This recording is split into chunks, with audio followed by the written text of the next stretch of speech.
നമസ്കാരം. ഗാസയിലെ വെടിനിർത്തലിനും ലബനനിലെ താരതമ്യേന ശാന്തമായ അവസ്ഥയ്ക്കും പിന്നാലെ വടക്കൻ വെസ്റ്റ് ബാങ്കിൽ ഇസ്രായേൽ ഒരു പുതിയ ഓപ്പറേഷൻ ആരംഭിച്ചിരിക്കുകയാണ്. ഓപ്പറേഷൻ അയൺ വാൾ. കഴിഞ്ഞ 15 മാസമായി നടന്നുകൊണ്ടിരിക്കുന്ന യുദ്ധത്തിന് വെടിനിർത്തൽ കരാറോടുകൂടി ഒരവസാനമാകുന്നില്ല എന്നതിന്റെ വ്യക്തമായ സൂചനയാണ് ഇസ്രായേലിന്റെ ഈ പുതിയ നീക്കം. ഒക്ടോബർ 7 നടന്ന ഹമാസ് ആക്രമണത്തിന് പിന്നാലെ ഇറാനിയൻ പിന്തുണയുള്ള ഗ്രൂപ്പുകളെ ലക്ഷ്യമിട്ടുകൊണ്ട് ഇസ്രായേൽ നടത്തുന്ന യുദ്ധങ്ങളുടെ തുടർച്ച കൂടിയാവും ഇത്. ഒക്ടോബർ 7 പിന്നാലെ യുദ്ധം ഘട്ടം ഘട്ടമായി വികസിച്ചു. അപ്പോഴൊന്നും വെസ്റ്റ് ബാങ്ക് ഈ യുദ്ധത്തിന്റെ ഒരു പ്രധാന പോയിന്റായി കണക്കാക്കപ്പെട്ടിരുന്നില്ല. എന്നിരുന്നാലും വടക്കൻ വെസ്റ്റ് ബാങ്ക് ഇസ്രായേലിനെ സംബന്ധിച്ച് ഒരു പ്രധാന ഭീഷണി തന്നെ ആയിരുന്നു.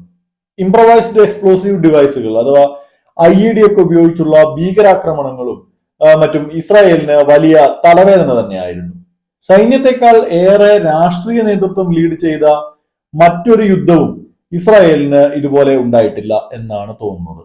സാധാരണയായി പൊളിറ്റിക്കൽ ലീഡർഷിപ്പിന്റെ അനുമതി കിട്ടിയാൽ സൈന്യം റിയാക്ട് ചെയ്യുന്ന രീതിയാണ് ഉണ്ടായിരുന്നത്. എന്നാൽ കഴിഞ്ഞ 1.5 വർഷമായി ഇസ്രായേൽ നടത്തുന്ന യുദ്ധത്തിന്റെ നേതൃത്വത്തിലും ആസൂത്രണത്തിലുമെല്ലാം പൊളിറ്റിക്കൽ ലീഡർഷിപ്പ് ഉണ്ടായിരുന്നു. വാസ്തവത്തിൽ കഴിഞ്ഞ 2 വർഷത്തോളമായി ജെനിനിലും മറ്റ് പ്രദേശങ്ങളിലും IDF കൂടുതൽ കനത്ത ഓപ്പറേഷനുകൾ നടത്തിയിട്ടുണ്ടെങ്കിലും ഓപ്പറേഷൻ അയൺ വാൾ വ്യക്തമായ രാഷ്ട്രീയ തീരുമാനത്തിന്റെ കൂടി അടിസ്ഥാനത്തിലാണെന്നാണ് വിലയിരുത്തപ്പെടുന്നത്.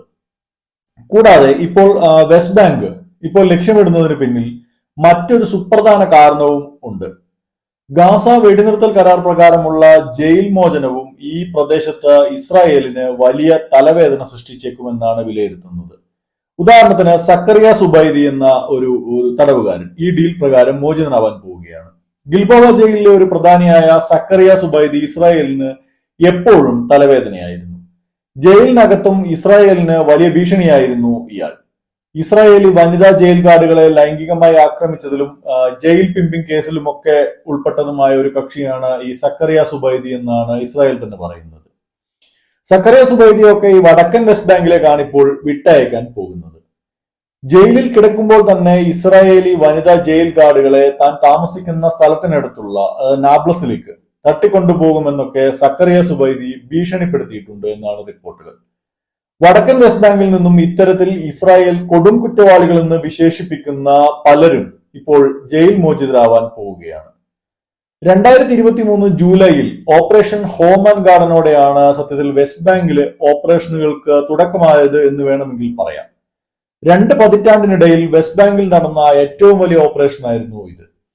രണ്ടാം ഇൻതിഫാദയ്ക്ക് ശേഷം ആദ്യമായാണ് ഇത്രയും വലിയ ഒരു ഓപ്പറേഷൻ ഇസ്രായേൽ നടത്തുന്നത്. വെസ്റ്റ് ബാങ്കിലെ തീവ്രവാദ നീക്കങ്ങൾക്കെതിരെ IDF ഡ്രോണുകൾ ഉപയോഗിച്ച് വ്യോമാക്രമണം ഒക്കെ നടത്താൻ തുടങ്ങിയത് ഈ ഒരു ഓപ്പറേഷൻ ഹോം ആൻഡ് ഗാർഡനോടെയാണ്. 2025 ജനുവരി 21 തുടക്കമിട്ടിരിക്കുന്ന ഈ പുതിയ അയൺ വാൾ എന്ന് പേരിട്ട ഈ ഓപ്പറേഷന്റെ ലക്ഷ്യം മറ്റൊന്നാണ്. ബഹുമുഖ യുദ്ധത്തിന്റെ യുദ്ധലക്ഷ്യങ്ങളിൽ ഒന്നായി വെസ്റ്റ് ബാങ്കിനെ മാറ്റുന്നതിനോടൊപ്പം ആ ഭാഗത്ത് നിന്നുമുള്ള ഭീഷണികളെ ഇല്ലാതാക്കി സുരക്ഷ വർദ്ധിപ്പിക്കാനാണ് ഇസ്രായേൽ ലക്ഷ്യമിടുന്നത്. വെസ്റ്റ് ബാങ്കിൽ കൂടുതൽ ഫോക്കസ് ചെയ്യുക അല്ലെങ്കിൽ അങ്ങനെ ശ്രദ്ധ നൽകുന്നു എന്ന് എതിർപക്ഷത്തെ അറിയിക്കാൻ കൂടിയുള്ള സൈനിക നീക്കം കൂടിയാണ് ഇത്. ഗാസയിലെ വെടിനിർത്തലിന് ശേഷം ഇസ്രായേൽ വെസ്റ്റ് ബാങ്കിനെ ലക്ഷ്യമിടുന്നതിന് പിന്നിൽ ചില രാഷ്ട്രീയ കാരണങ്ങളുമുണ്ടെന്ന് റിപ്പോർട്ടുകളുണ്ട്. ഇപ്പോൾ വന്നിരിക്കുന്ന ഈ ഗാസ ബന്ദി കരാറിനെ എതിർത്ത തീവ്ര വലതുപക്ഷ ദേശീയ മത രാഷ്ട്രീയക്കാരെ അനുനയിപ്പിക്കാനുള്ള ഒരു രാഷ്ട്രീയ തീരുമാനമായും ഈ ആക്രമണത്തെ വിലയിരുത്തുന്നുണ്ട്. എന്നിരുന്നാലും ഇത് വെറും രാഷ്ട്രീയമായ കണ്ണിൽ പൊടിയിടലായി മാത്രം കണക്കാക്കാൻ കഴിയില്ല. കൃത്യമായ പ്ലാനിങ്ങോട് കൂടിയ ഒരു മിലിറ്ററി ഓപ്പറേഷൻ തന്നെയാണിത്. ഇസ്രായേൽ പ്രധാനമന്ത്രി ബെഞ്ചമിൻ നെതന്യാഹു പറഞ്ഞത് ഇങ്ങനെയാണ്: സെക്യൂരിറ്റി ക്യാബിനറ്റിന്റെ നിർദ്ദേശപ്രകാരം IDF-ഉം ISA-യും ഒപ്പം ഇസ്രായേൽ പോലീസും ഇന്ന് ജെനിനിലെ തീവ്രവാദത്തെ പരാജയപ്പെടുത്തുന്നതിനുള്ള വിപുലവും പ്രധാനപ്പെട്ടതുമായ ഒരു സൈനിക നടപടി ആരംഭിച്ചു. അതായത് ഓപ്പറേഷൻ അയൺ വാൾ ആരംഭിച്ചു എന്നാണ്. ജൂഡിയയിലും സമരിയയിലും സുരക്ഷ ശക്തിപ്പെടുത്തുക എന്ന പുതിയ ലക്ഷ്യവുമായി ഇത് ബന്ധപ്പെട്ടിരിക്കുന്നുവെന്നും നെതന്യാഹു വ്യക്തമാക്കിയിട്ടുണ്ട്. Gaza, Lebanon, Syria, Yemen, Judea, Samariya എന്നിവിടങ്ങളിൽ ഇറാനിയൻ അച്ചുതണ്ട് എത്തുന്നിടത്തെല്ലാം ഞങ്ങൾ ദൃഢനിശ്ചയത്തോടെ പ്രവർത്തിക്കുന്നുവെന്നും ഞങ്ങൾ ഇപ്പോഴും ആക്റ്റീവ് ആണെന്നും ബെഞ്ചമിൻ നെതന്യാഹു വിശദീകരിച്ചിട്ടുണ്ട്. ജനുവരി 20 തന്നെ IDF chief of staff heresy Haveli ഇത് സംബന്ധിച്ച ഒരു വ്യക്തമായ സൂചന നൽകിയിരുന്നു.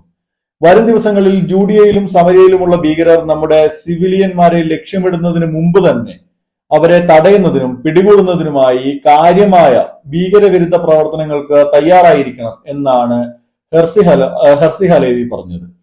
IDFും കൃത്യമായി സജ്ജരായിട്ടുണ്ട് എന്നാണ് മനസ്സിലാക്കാൻ കഴിയുന്നത്. ഗാസയിൽ നിന്നും വടക്കൻ ഇസ്രായേലിൽ നിന്നുമൊക്കെയുള്ള ചില സൈനിക ട്രൂപ്പുകളെ ഇങ്ങോട്ട് പുനർവിന്യസിച്ചിട്ടുണ്ട്.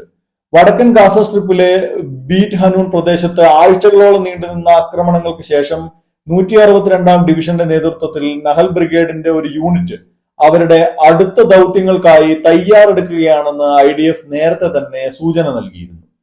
ഇതെല്ലാം തന്നെ വിരൽ ചൂണ്ടുന്നത് ഈ വടക്കൻ വെസ്റ്റ് ബാങ്കിൽ നടക്കാൻ പോകുന്ന ഒരു പ്രധാന ഓപ്പറേഷനിലേക്ക് അതല്ലെങ്കിൽ യുദ്ധത്തിലേക്ക് തന്നെയാണ്.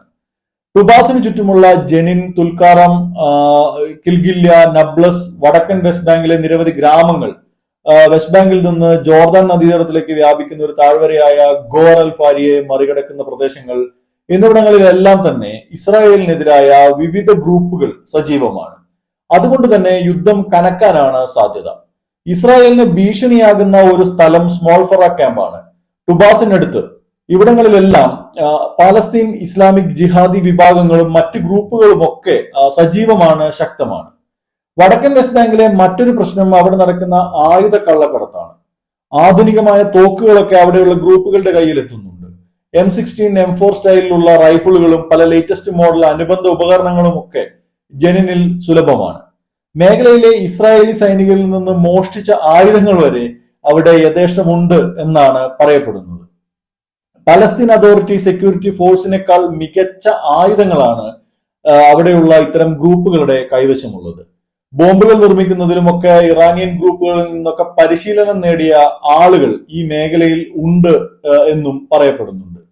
അങ്ങനെയാണെങ്കിൽ ഗാസയിൽ താൽക്കാലിക വിരാമമായ ഈ യുദ്ധത്തിന് ഒരുപക്ഷെ കൂടുതൽ കലുഷിതമായ ഒരു തുടർച്ച വെസ്റ്റ് ബാങ്കിൽ ഉണ്ടാവാൻ പോവുകയാണ് എന്ന് തന്നെ പറയേണ്ടി വരും.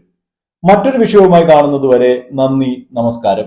ഈ വീഡിയോ നിങ്ങൾക്ക് ഇഷ്ടപ്പെട്ടെങ്കിൽ ലൈക്ക് ചെയ്യാനും ഷെയർ ചെയ്യാനും ഒപ്പം ഞങ്ങളുടെ ചാനൽ സബ്സ്ക്രൈബ് ചെയ്യാനും മറക്കരുത്. ഈ വീഡിയോ സംബന്ധിച്ച നിങ്ങളുടെ അഭിപ്രായങ്ങൾ കമന്റായി രേഖപ്പെടുത്തുക. വാർത്താ നെക്സ്റ്റിന്റെ എല്ലാ വീഡിയോയും മറക്കാതെ കാണാൻ നിങ്ങൾ ശ്രദ്ധിക്കുമല്ലോ.